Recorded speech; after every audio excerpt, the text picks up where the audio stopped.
maupun yang live streaming, kami semua diberkati. Kami mempunyai anugerah keselamatan yang Kau berikan. Bahkan Tuhan Yesus, sore hari ini kami semua menundukkan pikiran kami kepada kebenaran firman-Mu. Biarlah Tuhan segala keangkuhan kami ini kami robohkan dalam nama Yesus. Setiap selubung yang menutupi mata rohani kami menjadi orang bebal, semuanya kami tolak dalam nama Yesus. Kami mau berkata, biarlah firman itu menerobos setiap hati kami, pikiran kami, sehingga kami boleh melihat kami menjadi anak-anak Allah yang melakukan kehendak Tuhan, dan perkenanan Tuhan ada dalam hidup kami. Mari Roh Kudus terangi setiap kami, baik hamba-Mu yang menyampaikan isi hati-Mu, para jemaat yang hadir saat ini, biarlah kami sama-sama diberkati. Terima kasih Tuhan. Dalam nama Yesus kami menyerahkan pemberitaan firman ini dalam anugerah dan kemurahan-Mu. Haleluya. Amin. Silakan duduk.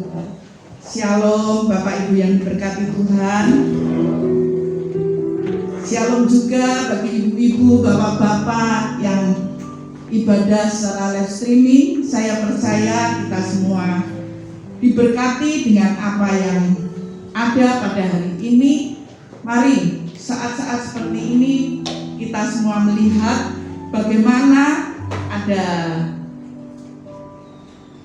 sesuatu rombongan yang diberkati Tuhan. Ada juga sesuatu keluarga, mereka diberkati luar biasa. Juga ada yang mengalami susah. Nah, mari kita sebagai anak-anak Tuhan, saya melihat saat-saat ini saya pun juga merasakan yang sudah kerja ini, itu kadang-kadang di rumah boring ya, nggak pernah keluar. Kalau diajak sebentar keliling-keliling Blora aja sudah senang ya. Saat saya pergi ke Semarang mengantar mami saya berobat, di situ saya melihat ada sebuah tanaman yang istilahnya pakai bahasa tanaman saya nggak bisa nyebut ya, tapi katanya itu daun lipstick.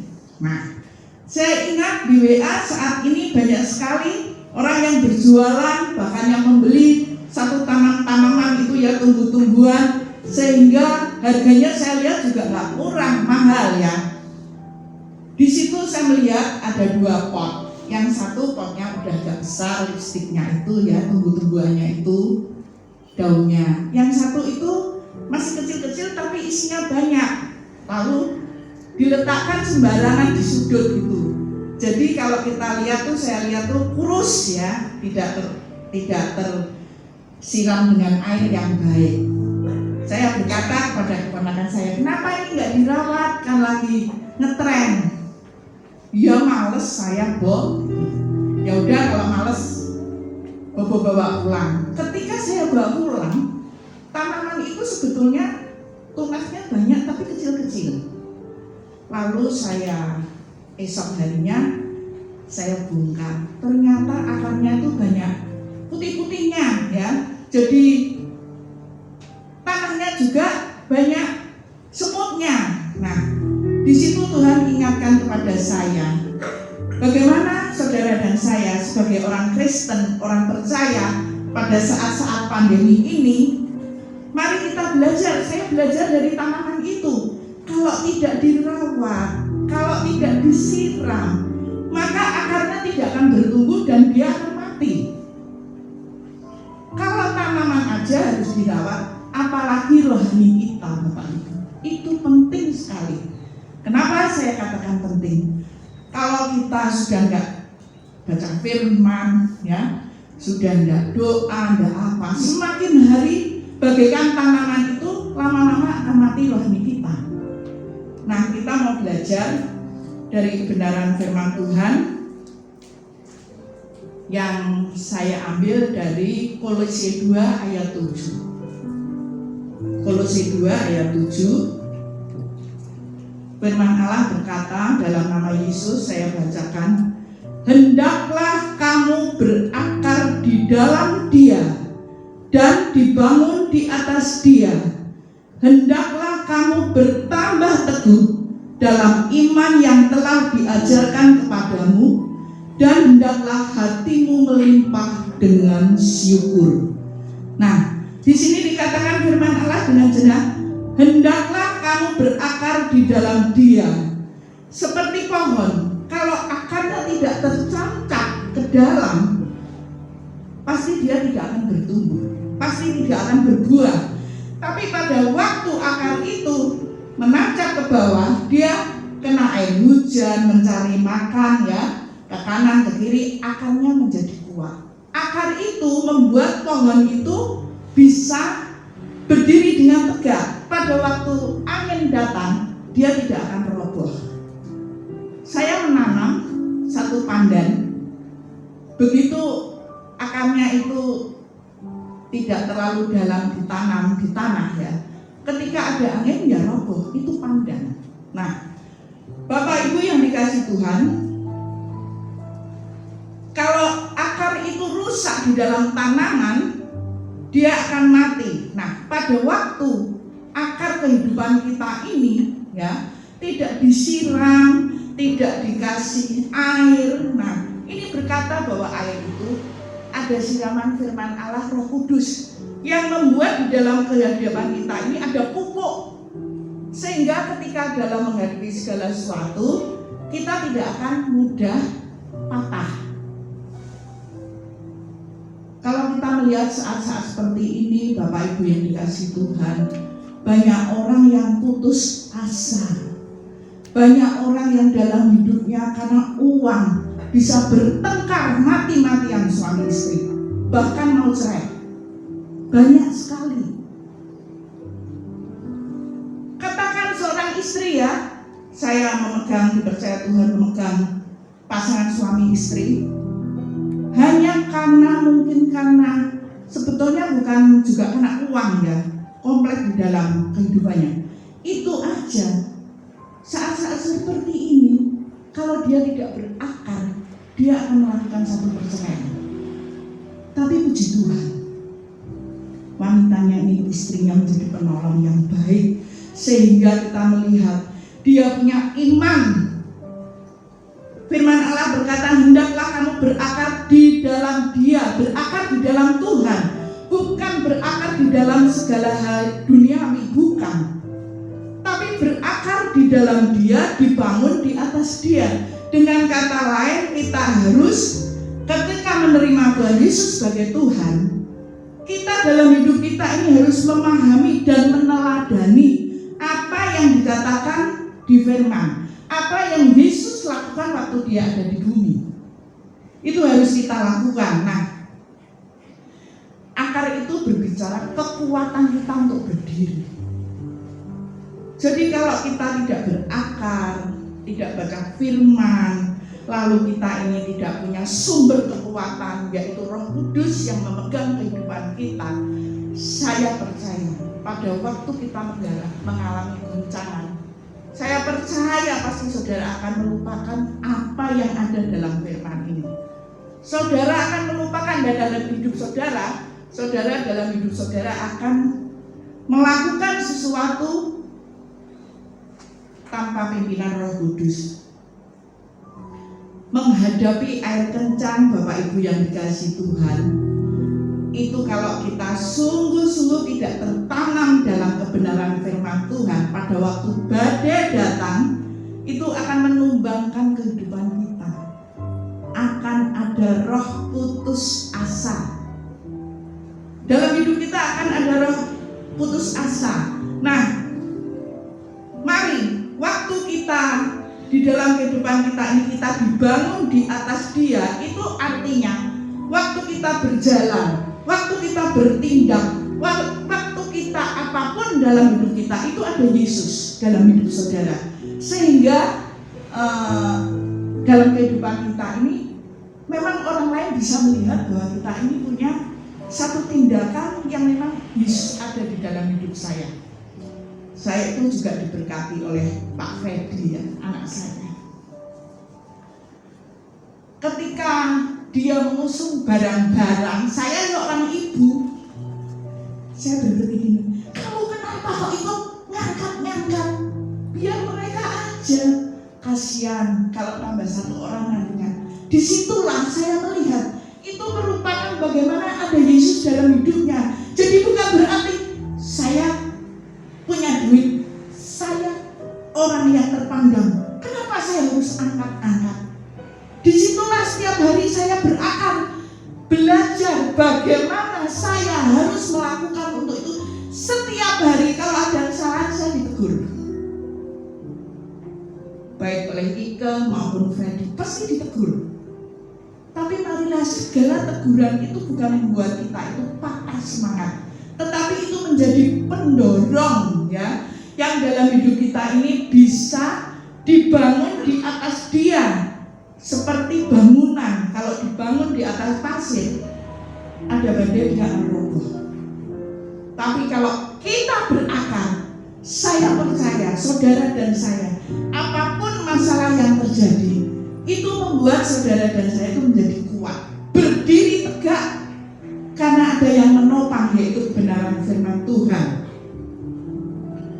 Jadikanlah Kristus itu sebagai Tuhan, bukan sebagai dalam kehidupan kita, bukan sebagai juru selamat saja, sebagai Tuhan, pemimpin, motivator kita, supaya kita benar-benar mempersiapkan dalam kehidupan kita, supaya kita ini mendapat pilar-pilar yang menopang kehidupan kita, yaitu Roh Kudus, firman Tuhan. Itu menopang Bapak Ibu. Dibangun di atas dia, menjadi fondasi untuk firman itu nancap dalam hati dan pikiran kita. Jadi setiap apa yang menjadi keputusan kita, kita akan bertambah teguh setiap hari. Dikatakan firman, setiap hari bertambah teguh, bertambah teguh. Nah, mari kita berjaga-jaga pada saat seperti ini. Dunia, seluruh dunia, bukan Indonesia, sudah alami apa yang dikatakan tidak nyaman.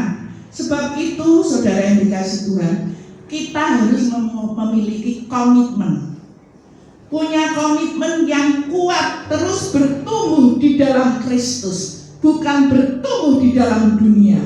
Memang kita ada di dunia, tapi kita akan bertumbuh di dalam Kristus. Rasul Paulus ingin jemaat Kolose ini menjadi makin dewasa dalam iman.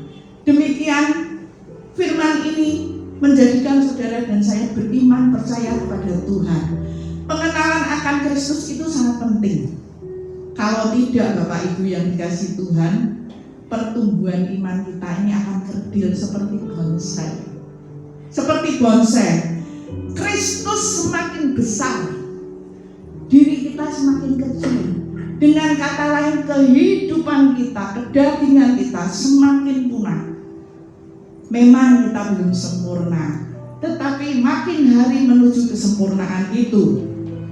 Nah, kenapa kadang-kadang kita tidak bisa hidup di dalam Dia? Kita tidak bisa beriman kepada Dia. Kita tidak bisa dalam hidup kita ini sungguh-sungguh ya melekat, ada hubungan yang baik dengan Tuhan. Kenapa? Karena dikatakan firman Tuhan tadi, karena kita ini di dalam hidup kita ini sering bersungut-sungut. Sedangkan firman Allah tadi katakan, hendaklah kita ini limpah dengan syukur. Nah, kata limpah dengan syukur, Bapak Ibu, ketika saya ada kesempatan share dengan ibu beberapa ibu ya. Kalau mungkin kita diberkati Tuhan, kita mesti mudah bersyukur.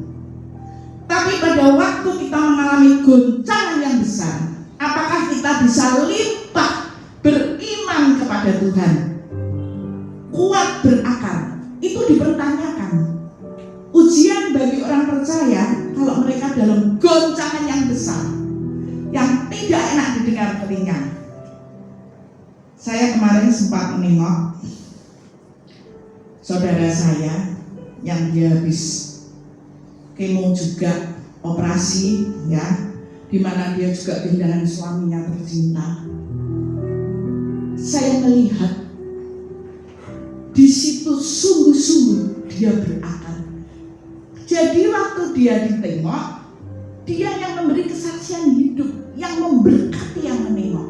Dia berkata, semuanya ini Tuhan yang ngatur hidupku.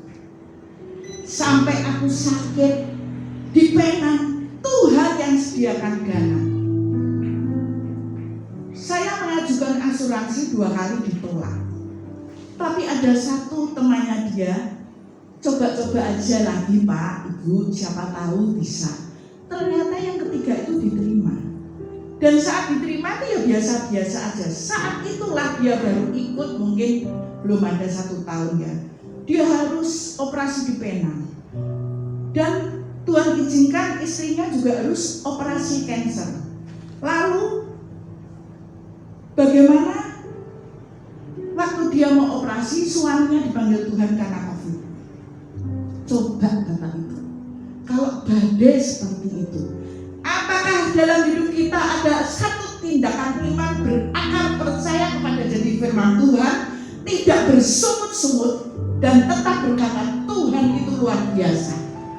Dia menyaksikan kehidupannya semua. Saya tidak keluar 1 uang sen pun. Ketika ada di rumah sakit di COVID itu ya, suaminya kena COVID, itu habis 300 juta dari asuransi itu yang 2 kali ditolak.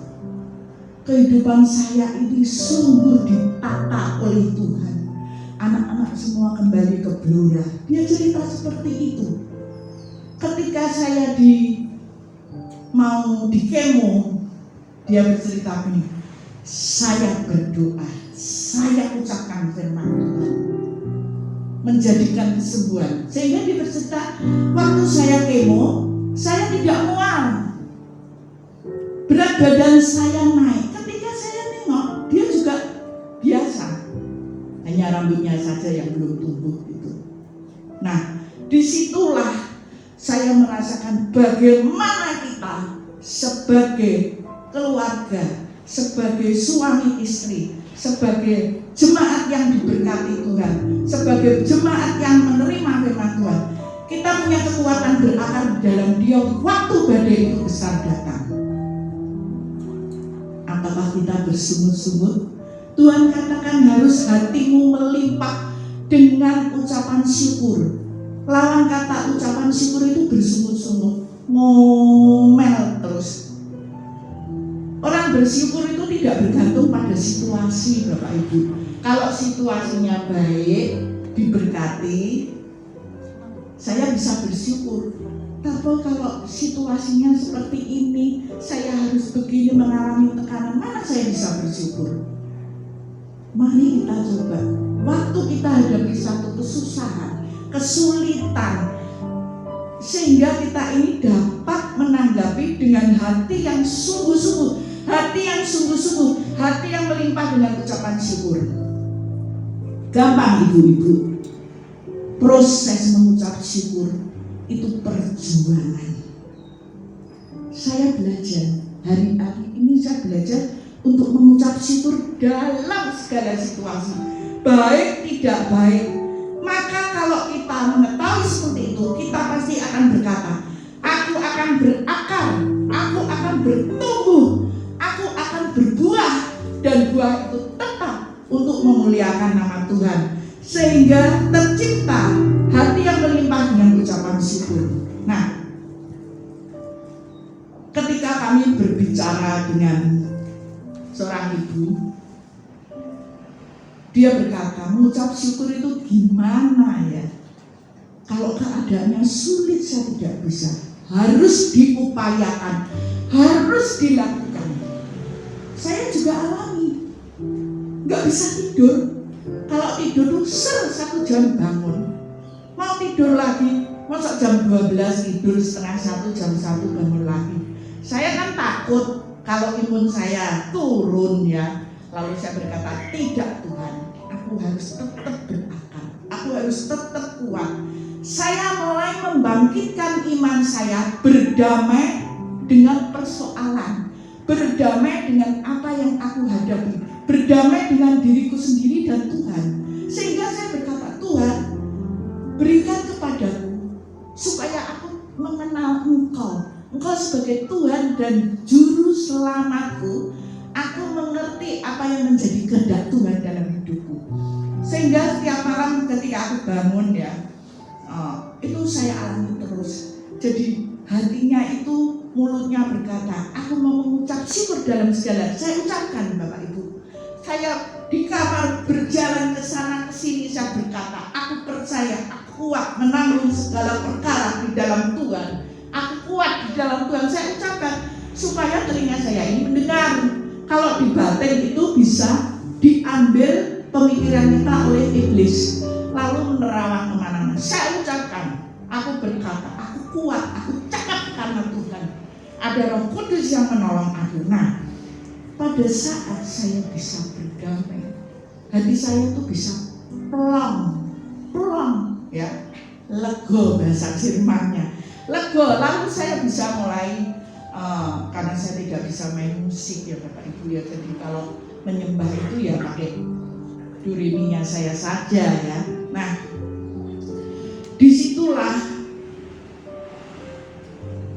saat ada hal-hal yang kita alami seperti itu, yang datangnya saya berkata kepada ibu itu, sering kali saya ini juga karena sering bertemu sama Bu Wineke, itu juga berkata begini, memang orang mengucap syukur itu kalau yang datang itu ujub-ujub yang tidak pernah kita pikirkan, yang membuat kita gemetar, perkara yang membuat sesuatu hati kita bergetar sungguh-sungguh. Itu membuat saudara dan saya untuk mengucap syukur perlu proses berjuang. Saya ngomong, iya ya mungkin ya, ngomong gampang mungkin, khotbah gampang, aku baru alami. Aku berjuang sungguh supaya aku bisa berdamai, supaya aku bisa mengucap syukur Tuhan. Aku mau berakal. Saya berkata, aku tidak mau terikat dengan segala sesuatu. Aku mau tahu kekekalan yang Kau berikan dalam hidupku Tuhan. Sehingga waktu itu aku bisa plong. Aku berkata, terima kasih Tuhan, terima kasih, terima kasih. Dari situlah Bapak Ibu, itu berjuang itu tidak sehari 2 hari loh ya. 1 minggu lebih. 1 minggu lebih. Setiap malam saya harus berjuang melawan hati saya sendiri. Harus saya selaraskan dengan firman Tuhan. Bapak Ibu yang dikasihi Tuhan, saat-saat pandemi seperti ini banyak hal yang kita hadapi. Ada 2 respon yang firman katakan. Apakah kita mau bersyukur atau bersungut-sungut? Keputusan ada di dalam kehidupan kita. Bersyukur, bersungut-sungut. Semakin banyak bersyukur saudara, semakin kita ini subur iman kita akan bertumbuh, jalan terbuka menuju pimpinan Tuhan. Nah, kekuatan untuk mengaktifkan iman kita. Jadi waktu kita bersyukur tidak bersungut-sungut, ada kekuatan untuk mengaktifkan iman kita. Karena apa Bapak Ibu? Iman itu bekerja sama dengan ucapan syukur. Iman itu bekerja sama dengan ucapan syukur. Alangkah indahnya hidup ini yang kita jalani ya. Saya berkata seringkali ya, umur kita tuh 1 hari 1 malam. Besok hari yang terjadi apa tidak tahu. Baik itu kematian, baik itu persoalan, gak ada yang tahu Bapak Ibu. Nah, disitulah jikalau hati kita ini limpah dengan ucapan syukur, berjaga-jaga, dan kita ini sedang disadarkan oleh firman Tuhan melalui Roh Kudus tentang siapa Tuhan yang kita sembah, siapa Tuhan bagi hidup kita. Apakah Tuhan dalam hidup kita ini uang? Memang gak punya uang, gak enak. Tapi kalau kita terlalu terikat dengan uang, Bapak Ibu, nanti seperti Alkitab katakan, godanya penuh juga tidak ada gunanya kalau nyawanya hilang. Mari, bila pikiran kita fokus pada persoalan, kita akan bersungut-sungut. Tapi kalau kita fokus kepada Tuhan, kita akan mengucap syukur. Nah, Bapak Ibu yang dikasih Tuhan, mari dalam hidup kita, ya, hendaklah kita berakar di dalam Dia, ya, bertumbuh, bertambah teguh iman percaya kita, dan hendaklah hati kita ini limpah dengan ucapan syukur. Haleluya, amin.